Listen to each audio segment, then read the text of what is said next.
There's almost nothing to talk about this week except for Google becoming an AI company, potentially the end of Hollywood as we know it, AI girlfriends, and Memecoin mania. So shall we get on with it, Robin? I think we should. I think we absolutely should. Hit it.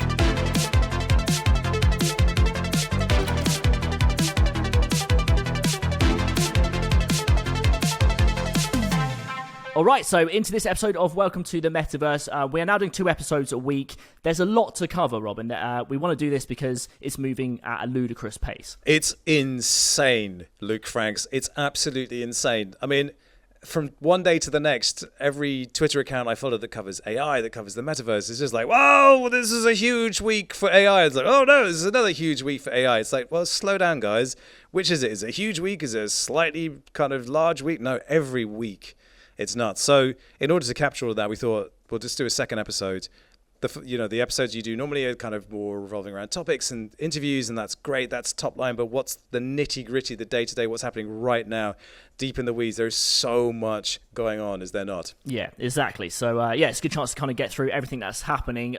Talking of first, this is a story that hit this week, and we've kind of mentioned the idea of sort of AI companions before on the show, but it's now sort of come to fruition with an influencer called Caryn Marjorie, who has created herself as in an AI likeness. So it's you can download the app. It's Forever Voices. We've mentioned it before, and you can chat to her, and she will respond to you. And she's charging $1 a minute for basically her to be your kind of AI girlfriend. And she made $72,000 in the first week. She has 1.8 million followers on Snapchat. She's 23 years old, and this is now happening. And there is so much to say here. That was from 1,000 signups as well, like beta signups. So she hasn't really even properly launched this out. I read that if just 20,000 of her 1.8 million followers on Snapchat, which are 99% male, shock, if they signed up, she'd make $5 million a month from kind of renting out her AI likeness. It's like, it's peak human beings, this, because in one way it's genius from her. Like, fair play, she's 23, she can do what she wants, and she's making an absurd amount of money from getting involved with the technology. And then there's the questions, and there's loads of questions. What was your sort of reaction straight away when you saw this? Okay, well, you sent me a message in our group chat earlier this month saying, here are the trending topics on YouTube, and one of them was virtual humans or digital humans. And it was like, was that VTubers? Is that some kind of chatbot? But the answer is here. Now, the irony of this being a Caryn doing this is not lost on me. It's yeah. So the headlines around this were that she's this huge star. But let's rewind here. She's not a huge star. Like, Mr. Beast is a huge star. Caryn, very successful, 1.8 million followers on Snapchat. It's not to be sniffed at, but wasn't a massive star. Like in OnlyFans, which is kind of where this feels very adjacent. Like Amaranth makes an absolute fortune on OnlyFans and is like the biggest star there's ever been on that platform. It's absolutely insane. So you're just trying to think in terms of that proximity to someone whose life that you follow. It's always this very parasocial relationship where you feel like you know them, but you don't. And you have this shop window into everything that they do. And it feels very, very intimate. Well, obviously, we've seen the movie Her, and if you haven't seen it, it's so predictive of the moment that we're in right now. And you think, there's no way I'd have a Scarlett Johansson voice just coaxing me to sleep and talking me through things. But no, that's where we are now. This is the world that we're in. And you just think, well, firstly, how did this come about? Secondly, what does this mean for the future? Well, what's really impressive here is Caryn's backstory. She was on YouTube. And there's a tweet that she put out where she said, I'm done with YouTube, or something along those lines. But she had all this content she'd placed on YouTube, and she used that as the corpus of data for her own large language model. So I don't know which one she used, but I'm presuming it's the Meta one, the Llama model. And she basically cloned her own voice, took all of this data of her and how she speaks and how she is, and used that to fill this AI with her own personality. And then you, me, anybody, we can pay to be close to Caryn, to build that parasocial relationship into something that's even more meaningful. And what's interesting is at the end of Her, he discovers, I think his name's Theodore Twombly, he discovers that he's not the only one talking to Scarlett Johansson. There are all these other guys talking, and it just ruins the experience for him. So how would all these people who are signing up for this feel, knowing that they're not the only ones? Maybe they don't care, maybe they do. But it's wild how far this has gone. It really is. Yeah, for that to happen that quickly like that as well. This is what she claimed, and like, all power to her. She can do what she wants. But this was, I kind of found it interesting. She said, men are told to suppress their emotions, hide their masculinity, and to not talk about issues they are having. I vow to fix this with Caryn AI. I have worked with the world's leading psychologists to seamlessly add cognitive behavioral therapy and dialect behavior therapy within chats. This will help undo trauma, rebuild physical and emotional confidence, and rebuild what has been taken away by the pandemic. They are some kind of like big topics and big promises from an AI chatbot girlfriend. I just don't know. It's like a minefield, isn't it? Of like, is that going to help? Don't know.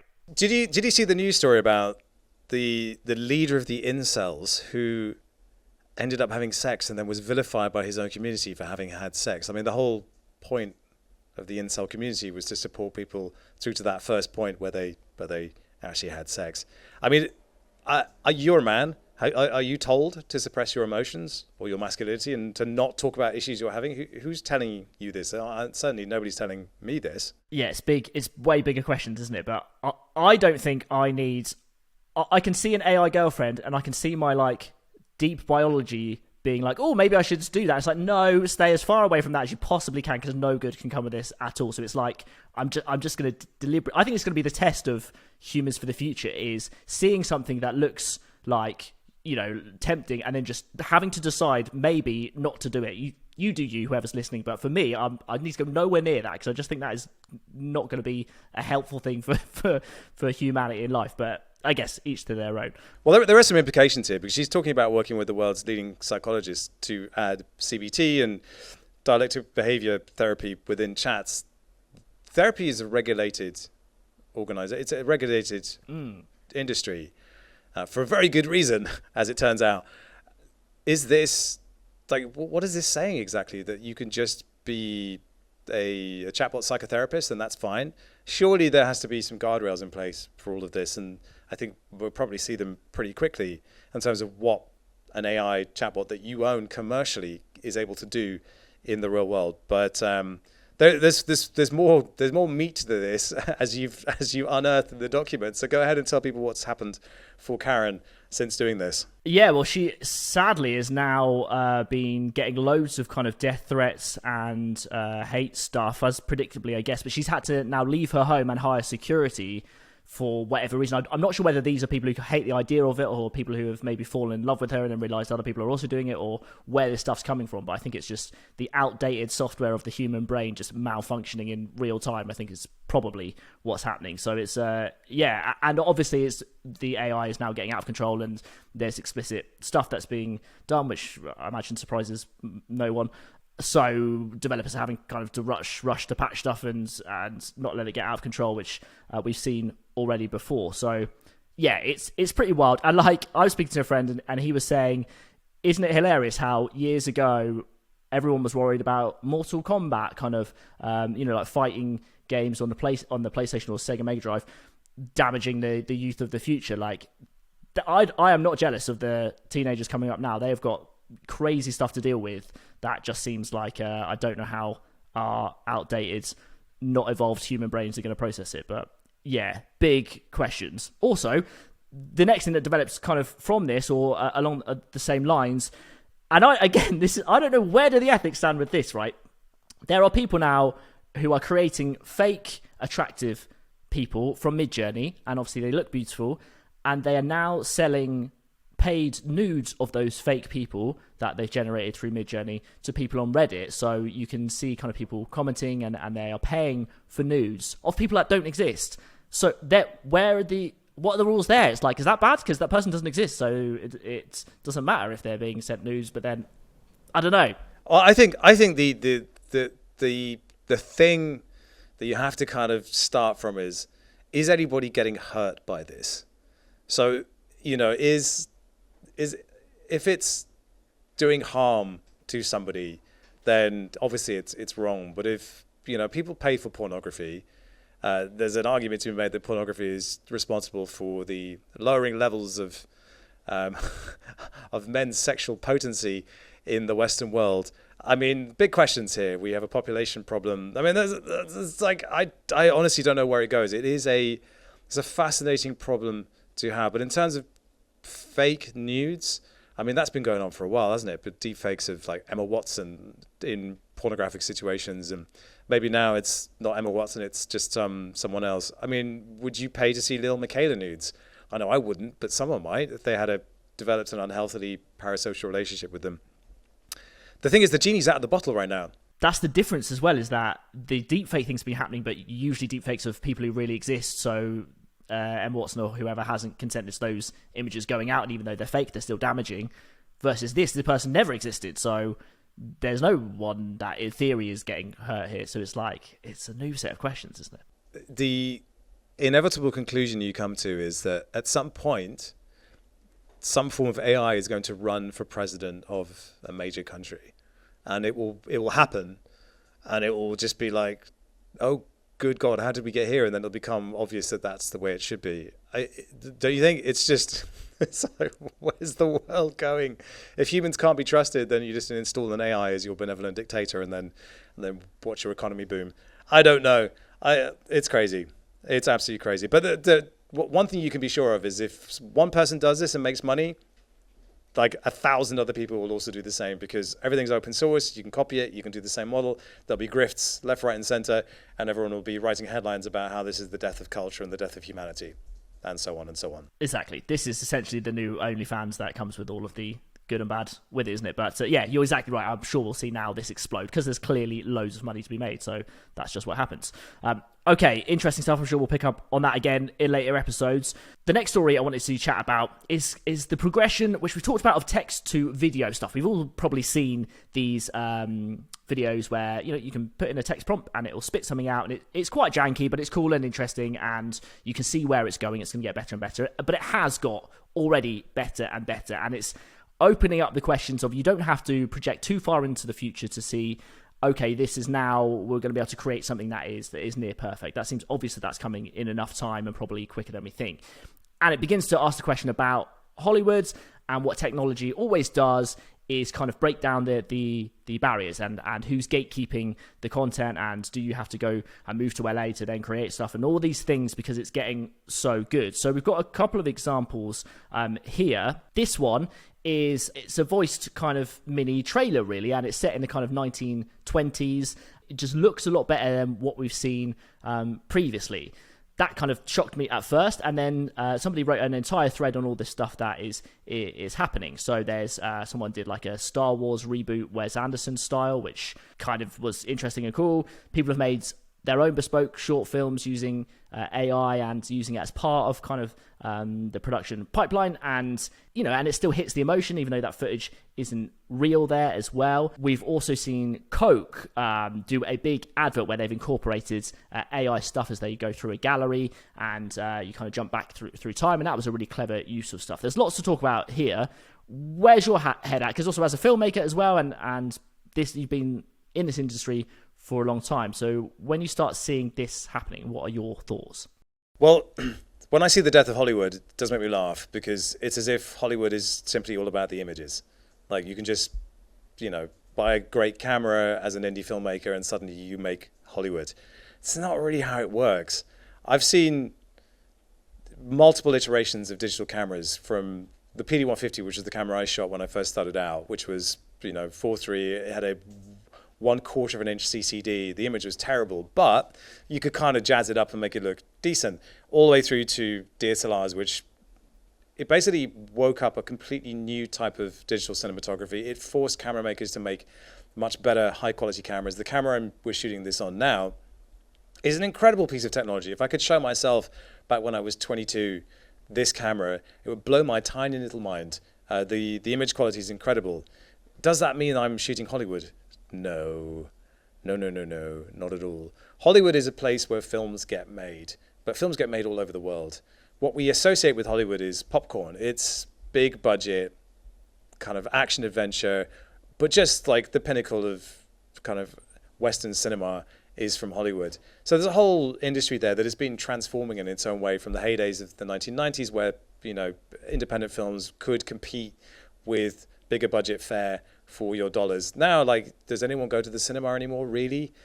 We tend to watch things in Netflix. We tend to watch a lot more on YouTube. My kids don't watch TV anymore. Viewing habits have completely changed. So what is it that is being disrupted in Hollywood? I'm not entirely sure here, because it boils down to the process of this thing. Making movies is not just about capturing images. There's a script that has to be written. There's actors that have to be cast. Those actors provide nuance. They provide performance. And there is something about being in a room where you've set up lights and you've crafted a situation in which a performance can happen. And you start to feel everyone lean in when you're on set, because you just know you've nailed that one shot where the camera moves were right, where the performance was right, where the focus was right. And there's a certain magic to that you're not going to get. You're not going to get that intensity of energy just typing prompts into Midjourney or whatever software you want to use. There's no doubt, however, that while most generative AI that gets spat out, whether it's from ChatGPT or from these automation tools in Notion or Google, it takes something that's crap and makes it passable.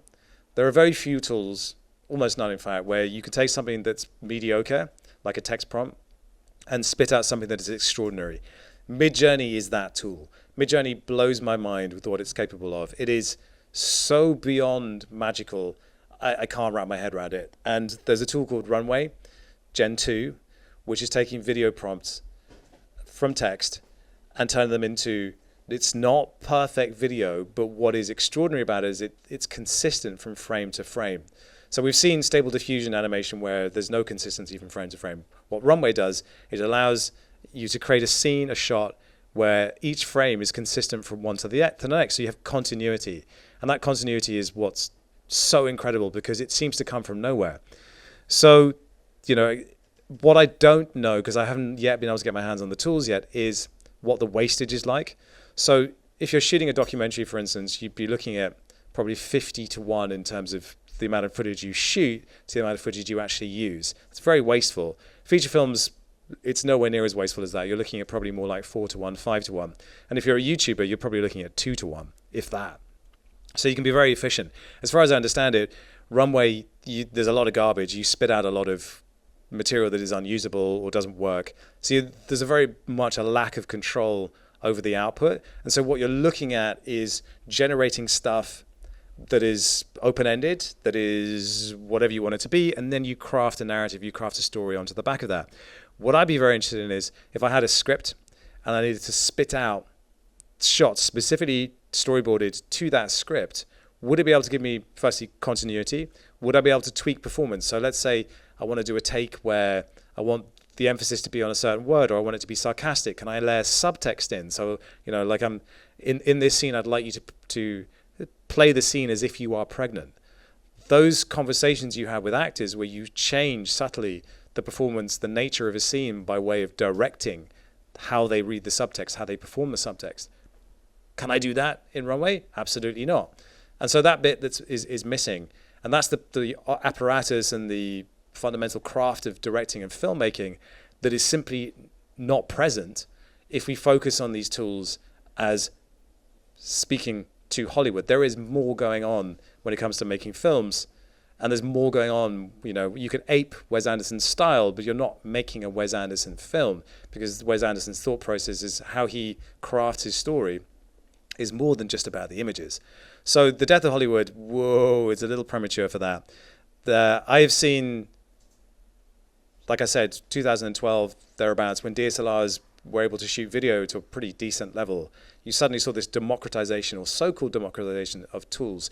What happened in reality was camera manufacturers started making cameras that were more affordable and better equipped, better featured for people in the mid-range. The higher-end cameras remained higher-end cameras. They have a very specific set of things that they need to do. And I think what people have a really hard time understanding is why films, TV commercials, TV shows are so expensive. It simply boils down to control. If you're paying 50 grand a day, 100 grand a day for an actor, you need everything to be working. You need everything to be set and controlled, because otherwise you're into overages and it gets very, very expensive. So all of these things result in production procedures, production processes over which you have complete control. And that control comes at a cost. It comes at the cost of human beings on set, of higher level physical production, things like cameras and lights and batteries and everything else, the mechanisms by which you get production done. That's where the costs add up. But of course, you know, an indie filmmaker or someone making YouTube can take a DSLR and shoot something that looks very, very good and has none of the control, and they're just kind of winging it and just get by. But they can punch above their weight in that degree. But once you start getting to that area where you have to control and you have to have 10 versions of a hoodie that you're going to throw paint on because you want to have, like, you know, 10 takes at least to do that. With a YouTuber, you could just take one. So there's a lot more going on to this than simply we have a great camera and we can shoot great stuff. But it's certainly really interesting to see how the nature of storytelling and the way people are telling story using these tools is evolving as well. So what I think will probably happen is we'll see a new generation of people who would never have been filmmakers become filmmakers. Those who were already filmmakers and weren't very good get washed out the back door, and then things sort of carry on as you were. So we have a higher level of production that is able to use all these tools. There's always going to be a hierarchy, because an agency is not going to hire some kid on Twitter who knows how to use Midjourney. It's just not going to happen. So there'll still be this sort of stratification of production, and Hollywood will still be there because there's still going to be an appetite for the deluxe high-end version of all these things. But my goodness, yeah, like Gen 2 is incredible. I watched it, I'm like, it's just having your brain rewired. Like, just to think about the shots, and like I go on a stock library and I find shots that sort of represent what I want. If I can just say, right, I want this particular recipe for a shot, and then Gen 2 would be able to generate it for me. It's pretty wild. Yeah, it's pretty crazy stuff. It always comes back, I guess, to the human element of it. If that is the best thing about filmmaking, or a really crucial thing, then that's something at the minute that AI cannot do because it's not human. So we hang on to that as always. One thing as well that is AI is definitely struggling with is comedy and sarcasm and humor. There is an amazing example of this, which has been around for a while, but it's probably worth mentioning. An AI sitcom that is being continuously and constantly generated, loosely kind of inspired by Seinfeld. It's called Nothing Forever. And you can go and watch this, and it's just lines that are being said with followed by canned laughter and people walking around in a kind of sitcom environment. But it's interesting. It's quite funny, and it's constantly live, and it's constantly self-generating.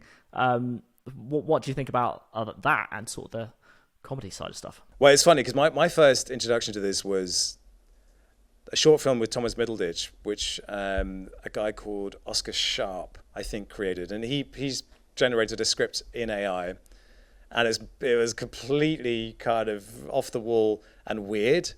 They basically fed it with a bunch of sci-fi scripts, and then they spat out a short film script and they shot it, but they shot it straight, unironically. And it's kind of beautiful in its weirdness. And then there was an amazing Batman script that AI had generated, and it is so funny. It is unbelievable. It has me in stitches every time I read it, because what you're looking at is an interpretation of Batman seen through the eyes of something that has no understanding of the history of Batman, and so doesn't give a crap about it. And it comes up with these weird jokes and these weird kind of insights and readings on the material it's been given that is so unique and wonderful.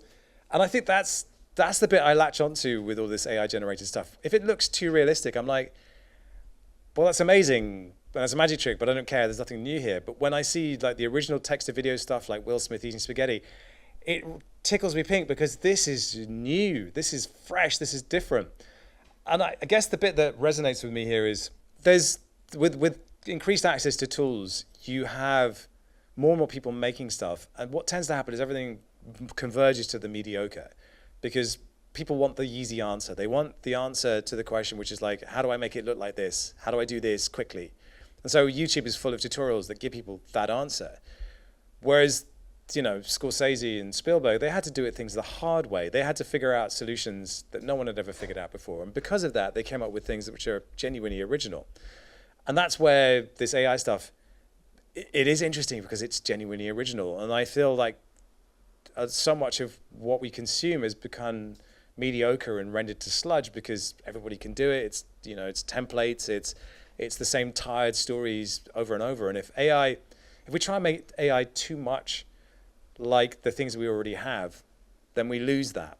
But if we allow it to be weird, like truly weird, it'll spur a whole bunch of new ideas and creativity that's definitely interesting and definitely reimagines the way that we do everything, really, which I think is really necessary right now because everything's gone a little tired and everyone just wants the easy answer. And if things are weird and difficult, then I think we start to get to places where creativity is the solution once again.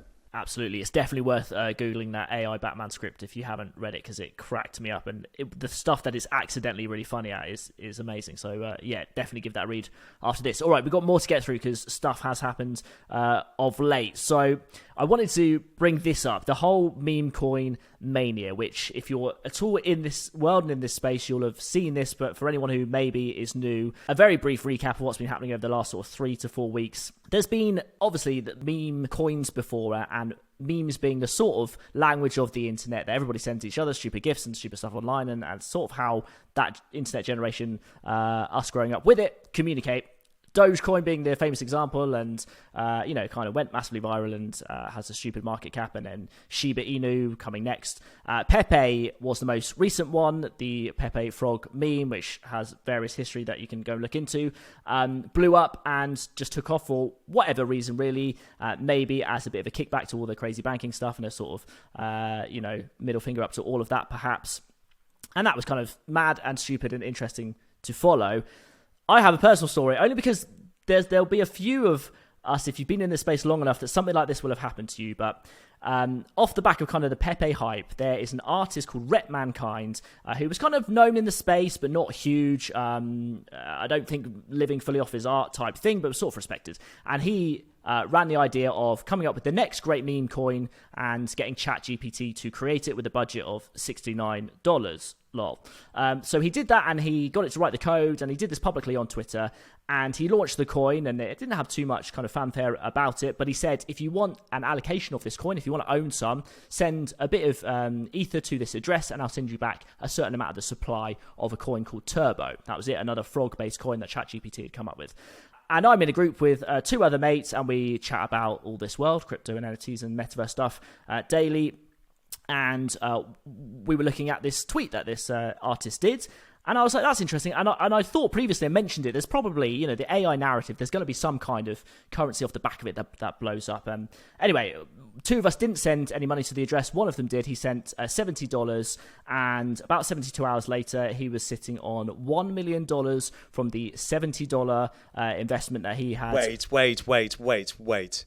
He had what? He had how much? He had hit total valuation of $1 million, and I've seen the wallet. Please tell me he sold. It's not nonsense. Please tell me he sold. He sold. To be fair, he traded an absolute blinder. I would have got out way before we got anywhere near this. But we watched it hit kind of value of like 2.5 ETH, and then 10, and then 20, and then 50. I think he got out with about 400 to 500k GBP, British pounds.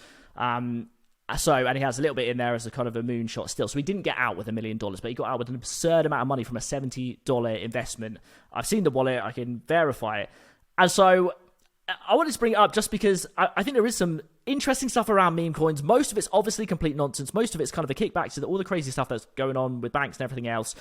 Also, though, I think probably quite a lot of us in this space, you do these mental gymnastics when stuff's moving this fast. And I felt that week that I'd kind of guessed the right numbers on the lottery ticket and then forgotten to actually buy the ticket type thing. And it is worth talking about. Gutted. Yeah, really gutted, imagine. So listen, I'm going to get you a paid subscription to Caryn AI, so you can just talk about this and like get it out of your system. Oh, lordy. I mean, every time one of these things happens, you just think, yeah, the world doesn't make any sense anymore. I mean, this is Wall Street bets all over again, right? Meme coins are about community. And you said a stupid market cap. Like, what's stupid about it? Like, what's rational about any of this stuff anymore? Like, the market cap is the market cap. Like, it's still at $50 million. It's still at $50 million. It hit 100 million, I think, at one point. And then Beeple did some artwork about it, and Elon Musk replied with the meme frog with it. So it just went mental, and all the articles went mad. And then we've seen but the nice thing, what I should say, is the story isn't really about me. The artist himself, it was a genius kind of marketing, intentionally or not a marketing kind of plan, because now his artwork has loads of attention. He also did this video where he, broke down saying that he can now, afford to move and get a house closer to his daughter's school and all this stuff, which was great.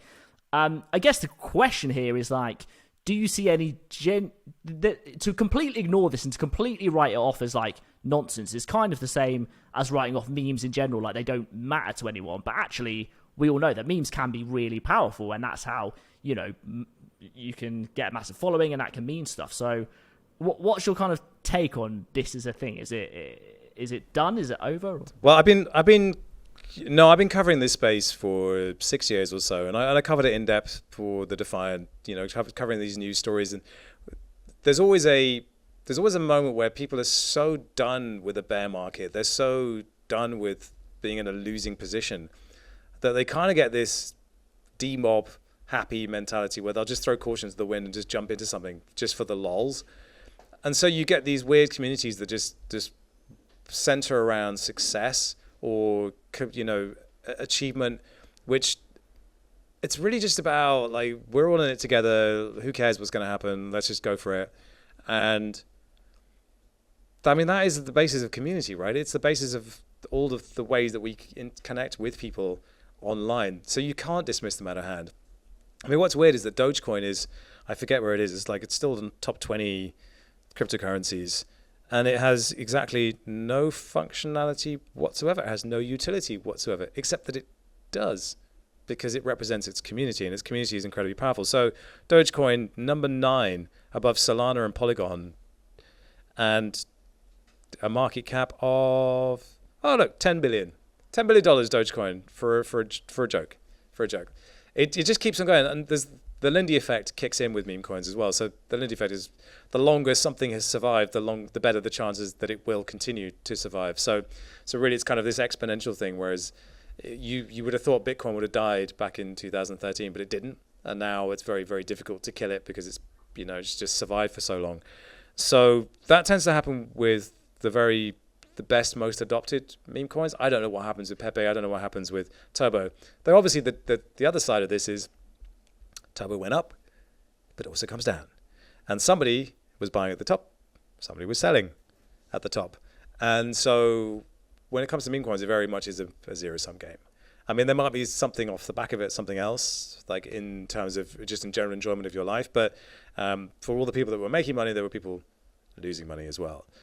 I mean, one of the funny things about this space, crypto in particular, is just the idea of information asymmetry. So, if you're playing the stock market, that the big trading firms have, computing power that is exponentially greater than you will ever enjoy. So you are simply at a disadvantage no matter what you do. In crypto, there's a chance, if you catch the right one, to play it the other way. So you can put $79 in and come out with $500,000, and that is great. So you've played the casino and you won. I think what people find really hard is like when they win once, they think they're a genius and they try and do it again, and then it all just crumbles to dust. You have to recognize when it is that you have won, and if you're in it for the long term, then all these things even themselves out. But the hardest thing is to take the win and walk away, and I fully respect anyone that does that. But there are precious few examples of it. Yeah, exactly. That's you suddenly think you're a genius, as you say, which you're not, because it was just luck. But it happened, and I am happy for him.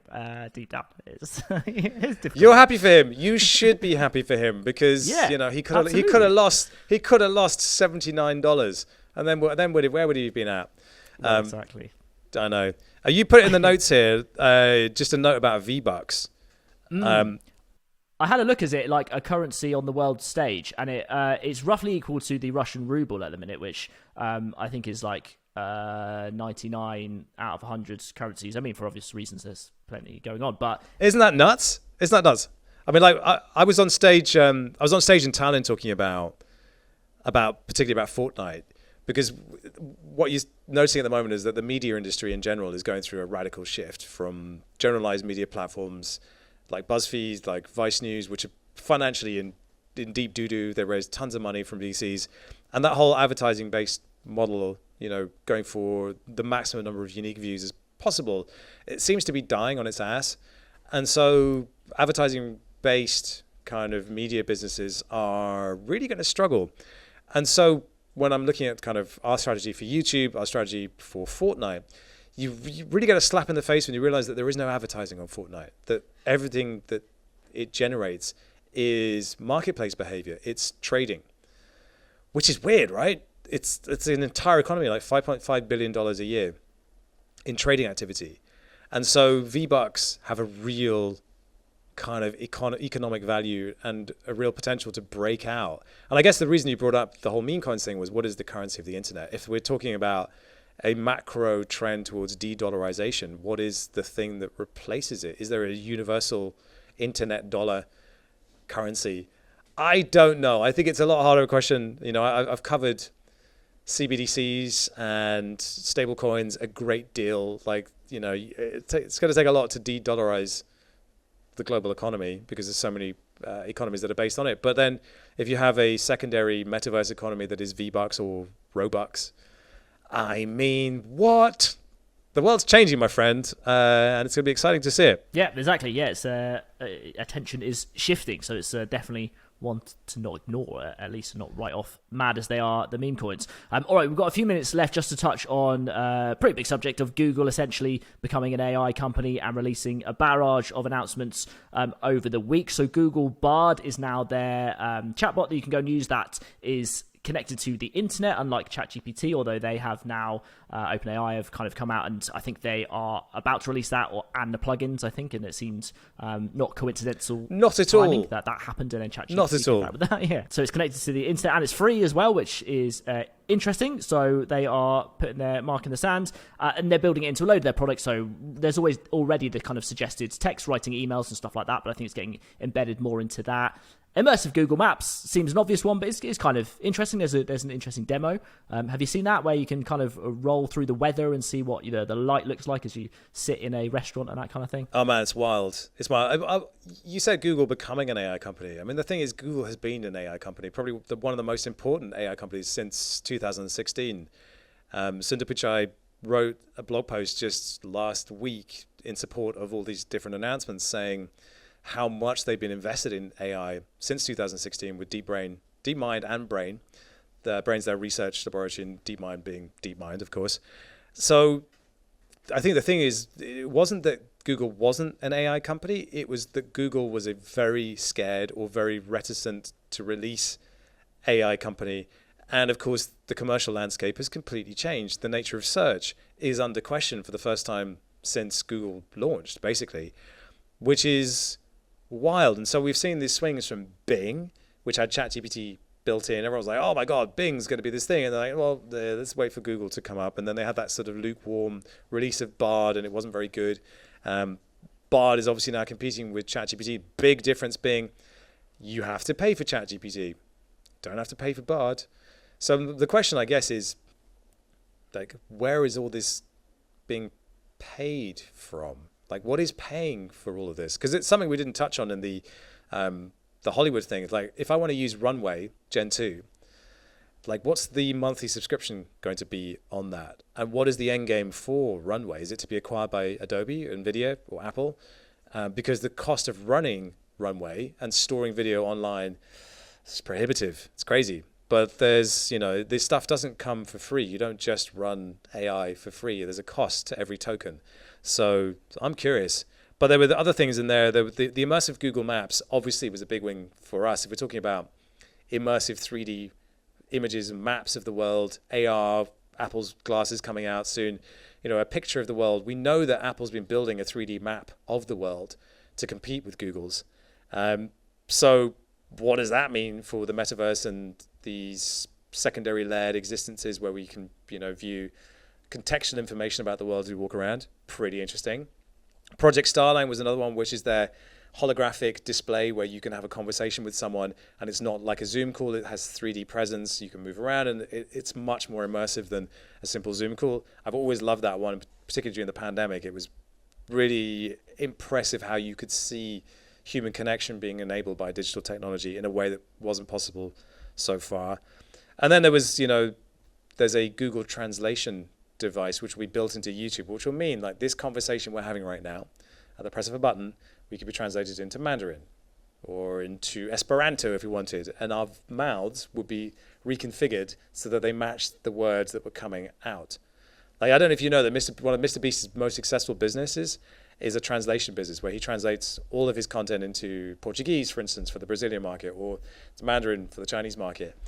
He does a roaring trade in non-English language Mr. Beast channels through his own translation company. Goodbye. It's gone. Pretty wild. One thing I also love to do is change the commentary on FIFA to Brazilian and just watch them go goal, goal, goal, goal, goal, goal, goal, goal, goal, goal every time someone scores, which is entertaining even if I don't understand what they're saying. But... Yeah, exactly. It's the best thing in the world. Or like Saudi Arabian commentators are the best. They just get so excited about it. Goal! Maybe that should be our new theme tune. It'd just be you and me just going goal.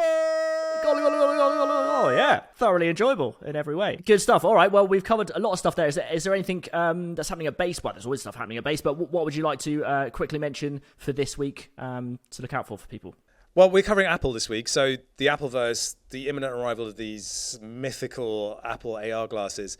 I think there's just this incredible moment where you're seeing large tech companies having to act like small tech companies and to be suddenly incredibly agile and run the risk of falling foul of regulators. And it's really interesting that Apple is the only company, as far as I know right now, that hasn't been laying off staff. Like Facebook has, Meta has, Google has. Like, there's just a bunch of tech jobs in Mountain View and Silicon Valley that have disappeared and probably won't be coming back. Apple hasn't been. So what is it that they need all of those staff for and they can continue to pay for to ride out this period of time? Because I don't know, but I'm excited to see it. So we're going to do a deep dive on Apple and its metaverse strategy. And of course, keeping a close eye on Fortnite. We know that there's some really interesting creator tools that are going to be coming to UEFN. I mean, it's not going to happen like overnight, but just tracking these different pieces of the metaverse story. And of course, we didn't even touch on Minecraft and the possibility that Microsoft is going to put some serious wonga into, using that platform to challenge Roblox and, of course, Fortnite as like a real kind of pillar of the metaverse experience. How you do interoperability between Fortnite and Minecraft, I have no idea. Roblox seems a bit easier, but like even so, what a wild time to be living in. The metaverse is like, people have been writing it off and saying it's dead. Oh no, my friend. Oh no.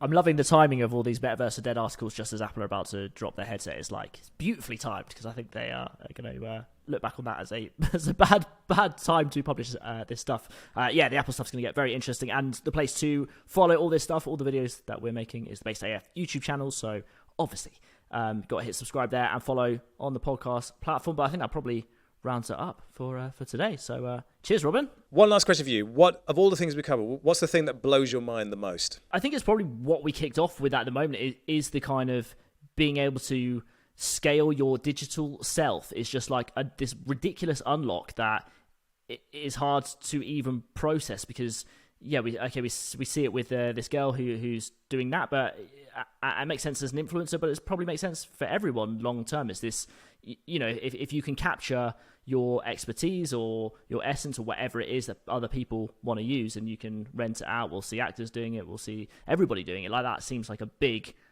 unlock. So I think that is poised to explode even more, for better or worse, over the next few months for sure. How about you? Yeah, for me it's Midjourney. Midjourney, I think there's a rumor now they're going to be doing 3D models as well, so you'll be able to do text to 3D out of Midjourney. The quality of it, the expressiveness of it, it's just like, every time I see it, my jaw hits the floor, and it's like, it's getting better so fast. And if they can do it in stills, they'll be able to do it in video. So there'll be a Midjourney-like experience in video. And I'm just like trying to figure out how we use it, how we stay agile enough and fleet of foot enough and not scared of it to stay on top of it. That is the bit that's got me really thinking, really thinking. That is the challenge. Good stuff. All right, well, thanks for listening, and we'll see you all next week. Cheers. Yep. Keep it based. Drink Fraz. Boo. Fraz.